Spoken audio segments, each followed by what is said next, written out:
Vous écoutez ITFM. ITFM, la plus belle des radios.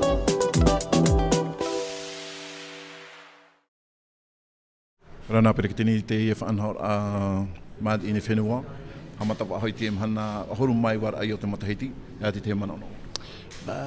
Man o nen he pro te mahana o reirot mo whea hina aro e hame whaiti te tā rātou mo arawhi. Nia te whanora ahuru ma iwa mataiti.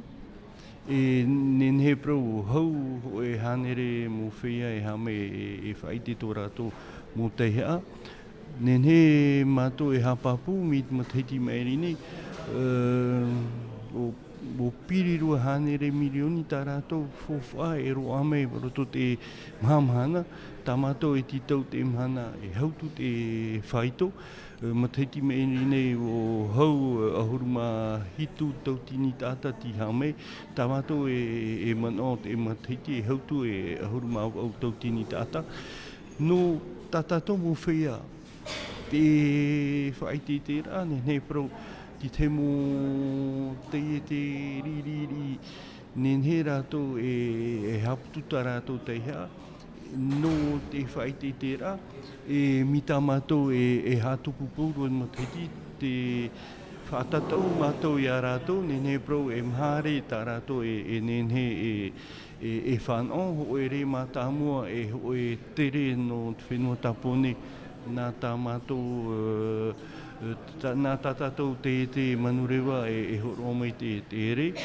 Me re muni tā pieta piho rā e tā tsipo e pupu no rātou e mahare e ho e re nā huiratira e ture no tiki ame o wei tā rātou te ete e hat te hea tā rātou e horo trāre tae.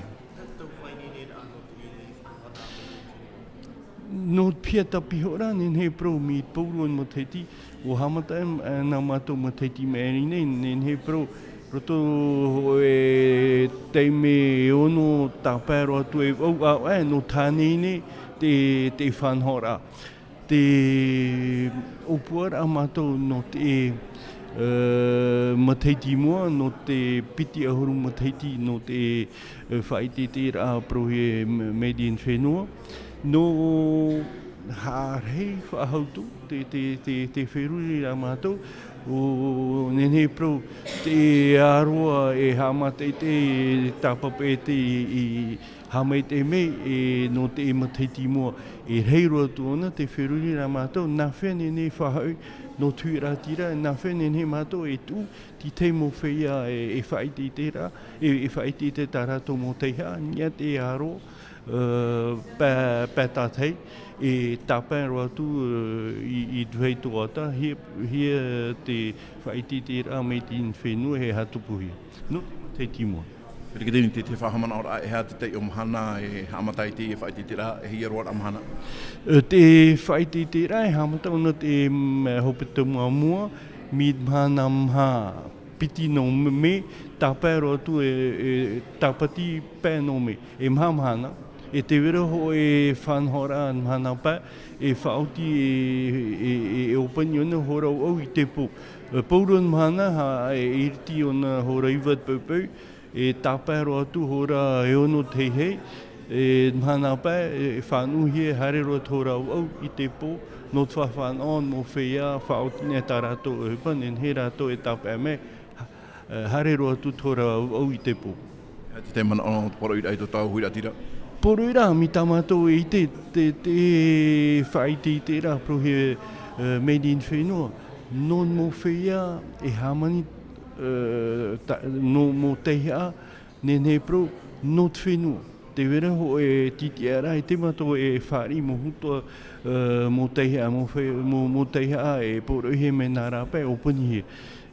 Tā mātou wha e tumo mei arahi no tātou mo whea e no teite e hamani nei teha nia to tau whenua no pupu no tātora huira tira e te were te tō whanhora no ture i a rato nia te mo matete no rapa ne rā e hapono no frani tue no marite wheno tapone mi tre no te matiti te wheruri tō mato te were ho e whaiti te rā i pū no teiti i pari no te au amue me e whanau mato te whanau ata e no titia oe te nene e whaorto te whanau rā i pari.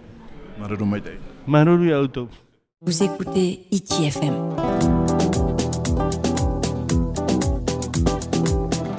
ITFM, la plus belle des radios.